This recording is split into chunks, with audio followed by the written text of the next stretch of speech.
Nous passons à la question numéro 11, qui porte sur un prêt de préfinancement TVA, donc auprès de la Caisse des dépôts et des consignations. Le rapporteur est encore Hervé Lenné.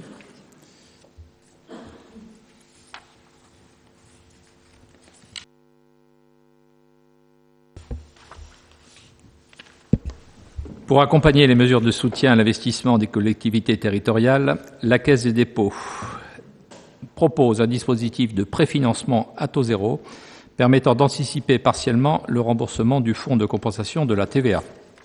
Toutes les collectivités territoriales et leurs groupements peuvent en bénéficier, sauf s'ils perçoivent le fonds de compensation de TVA l'année même de leur investissement ou s'ils bénéficient déjà du dispositif intempéries exceptionnelles.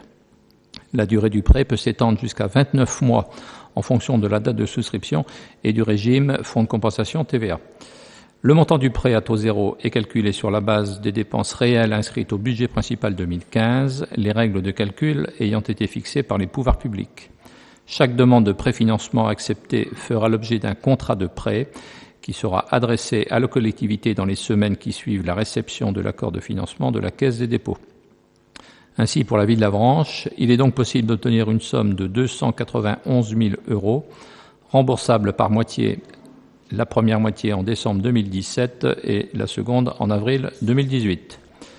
Après examen de cette question en commission des finances, il est proposé au conseil municipal de souscrire à cette avance dans la mesure où la ville va devoir faire face au financement d'importants travaux dans les semaines à venir, notamment les vestiaires des tribunes du stade de Fenouillère, la place Saint-Gervais, la salle de la Chaussonnière, la fosse Bray et divers travaux de voirie.